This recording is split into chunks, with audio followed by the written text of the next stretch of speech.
আমাদের ভালো লাগাতে সকলকে অনেক অনেক অনেক স্বাগত জানিয়ে আমার আজকের গল্প আরম্ভ করছি। আজকের গল্প সন্তান। গল্পটি তাহলে শুরু করি। ও ঠাকুমা, কত ভোরে ঘুম থেকে উঠে গেছো? এখনও তো ভালো করে দিনের আলোও ফোটেনি, এর মধ্যেই তুমি রেডি হয়ে গেছো? নার্স দিদি বলতে বলতে বুড়ির বেডের কাছে চলে এলো। দেখলো বুড়ি এর মধ্যেই ভালো শাড়িটা পরে চুল পরিপাটি করে আঁচড়িয়ে একদম রেডি হয়ে বসে আছে। আসলে অনেক দিন হাসপাতালে ভর্তি থাকার পর বুড়ির আজ ছুটি হচ্ছে। কাল ডাক্তারবাবু বলেছেন বুড়ি এখন সম্পূর্ণ সুস্থ, তাই ছেড়ে দেওয়া হবে আজ। তাতেই বুড়ি বাড়ি ফেরার আনন্দে অন্ধকার থাকতেই তৈরি হয়ে বসে আছে। আজ 1.5 মাসের ওপর বুড়িটা হাসপাতালে ভর্তি। প্রচণ্ড কাশি, সাথে রক্ত বের হচ্ছিল মুখ দিয়ে, প্রায় মরেই যাচ্ছিল। ছেলে বউ হাসপাতালে ভর্তি করে দিয়ে চলে গেছিল। ভেবেছিল হয়তো বুড়ি তো মরেই যাবে, কিন্তু ডাক্তারদের চেষ্টায় বুড়ি আজ সম্পূর্ণ সুস্থ। প্রথম প্রথম ছেলে 2-1 দিন মন্তর মাকে দেখতে এলেও পরের দিকে সেই আশাটা অনিয়মিত হতে হতে একেবারে বন্ধ হয়ে গেছে। আর আসে না ছেলে বা বাড়ির কেউ, কোনো খোঁজ পর্যন্ত নেয়নি। ডাক্তারবাবু অনেকবার বাড়ির লোকের সাথে কথা বলতে চেয়েছিলেন, কিন্তু যে ফোন নম্বরটা দেওয়া ছিল হাসপাতালের খাতায় সেটাও সব সময় অফ দেখাচ্ছিল। তবে বুড়িটা এই কদিনেই সবার খুব প্রিয় হয়ে গেছে। ডাক্তারবাবু থেকে নার্স দিদি বা আয়া দিদিরা সবাই ওনাকে ঠাকুমা বলে ডাকে। এটা ওটা কিনে আনে বুড়ির জন্য। শুধু ছেলের খবরই কেউ দিতে পারে না।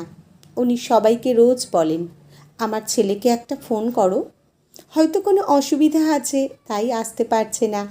আমার ছেলে আমাকে খুব ভালোবাসে, কিন্তু ফোন যে বন্ধ আছে বা ছেলে একবারও মার কোনো খোঁজ নিচ্ছে না, সেটা উনি বিশ্বাস করতে চাইতেন না। আস্তে আস্তে বুড়ি সুস্থ হতে লাগলো। এর মধ্যেই একদিন একজন মহিলা বুড়ির সাথে দেখা করতে এলো। বুড়ি তো তাকে দেখে খুব খুশি। একসাথে তার কত জিজ্ঞাসা, বাড়ির সবাই কেমন আছে, ছেলের শরীর ভালো আছে কি না। নিশ্চয়ই ছেলের শরীর খারাপ, তাই এখানে আমাকে দেখতে আসতে পারছে না। এরকম কত প্রশ্ন বুড়ির। কিন্তু যখন শুনল যে বাড়ির সবাই ঠিক আছে, তার ছেলেও ঠিক আছে, তখন মুখটা যেন অন্ধকার হয়ে গেল। তবুও বারবার করে তাকে বলতে লাগলো ছেলেকে যেন আসতে বলে, সে এখন একদম ঠিক হয়ে গেছে। যে মহিলা এসেছিল দেখতে, তাকে অফিস ঘরে ডেকে নার্স দিদিরা জিজ্ঞাসা করলে সে জানালো সে বুড়ির ছেলের বাড়িতে কাজ করে, নাম সুধা। মাসিমাকে দেখতে খুব ইচ্ছে করছিল, অনেক দিন কোনো খবর পায় না, তাই দেখতে এসেছে। ছেলের কথাতে বলল যে ওই বাড়ির বৌদি বলেছে মাসিমার নাকি খুব খারাপ অসুখ হয়েছে, তাই তাকে আর বাড়ি আনবে না। ও অসুখ নাকি খুব ছোঁয়াচে, তাহলে বাড়ির সবার ওই রোগ হবে। হাসপাতাল থেকে বলা হলো ছেলেকে বলতে তার মা এখন একদম সুস্থ, কাল ছেড়ে দেওয়া হবে, যেন এসে নিয়ে যায়। ভোর থেকে বুড়ি তৈরি হয়ে আছে বাড়ি যাওয়ার আনন্দে। বেলা গড়িয়ে গেল, কেউ এলো না। বিকেলবেলা বুড়ি উন্মুখ হয়ে গেটের দিকে তাকিয়ে থাকলো, না, কেউ এলো না। রাতে ডাক্তারবাবু রাউন্ডে এসে জিজ্ঞাসা করলেন। বুড়ি কিছু না বলে কাঁদতে লাগলো। সারাদিন বুড়ি কিছুই খেলো না, শুধুই কেঁদে গেল। সবাই চেষ্টা করেও বুড়িকে কিচ্ছু খাওয়াতে পারল না। সারা রাত জাগার পর সকালের দিকে বোধহয় একটু ঘুমিয়ে পড়েছিল বুড়ি। ও ঠাকুমা, ঠাকুমা বলে আয়া দিদির ডাকে ঘুমটা ভেঙে গেল বুড়ির।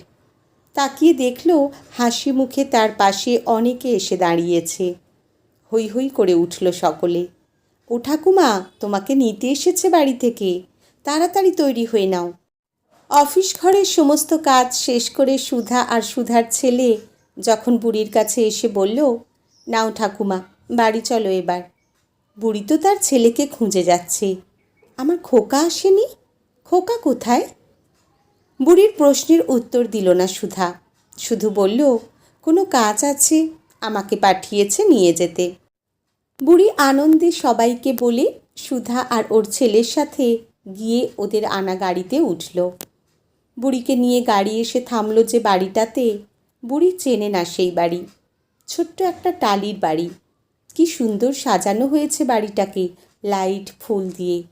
বুড়ি গাড়ি থেকে নামতেই একজন মহিলা হাতে একটা বরণডালা নিয়ে বুড়িকে বরণ করে ভিতরে নিয়ে গেল।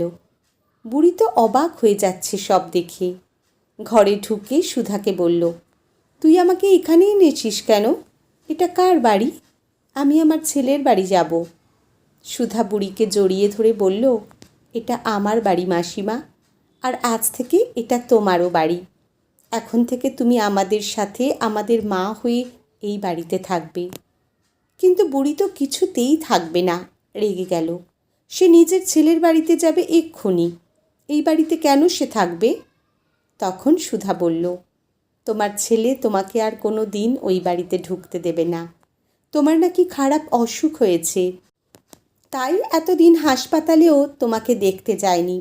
হাসপাতাল থেকে তোমার ছুটির খবর আমি ওই বাড়িতে জানিয়েছিলাম, কিন্তু তোমার ছেলে স্পষ্ট বলে দিল, আমরা এই বাড়িতে মাকে ঢুকতে দেব না।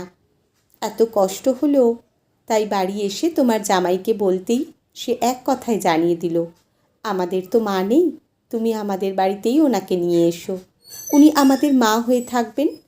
তাই তোমাকে এখানে নিয়ে এলাম। হতবাক বুড়ি সব শুনে হাউ হাউ করে কেঁদে ফেলল বুড়ি। নিজের সন্তান এরকম করতে পারলো তার সাথে?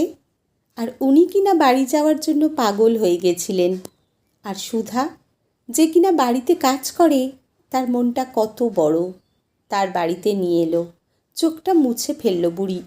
সুধার হাত দুটো ধরে বলল, সুধারে, আমি তোদের কাছেই থাকব। পেটের সন্তানের কাছে তো আমার কোনো মূল্য নেই।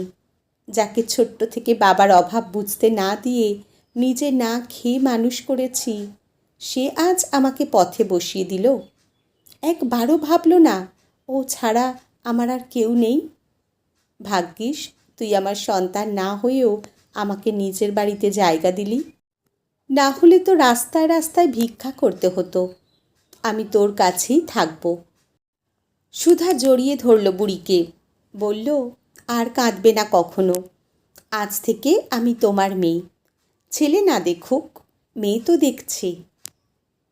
আজকের গল্প এখানেই সমাপ্ত। কলমে কবিতা চক্রবর্তী, পাঠে জয়তী। ধন্যবাদ।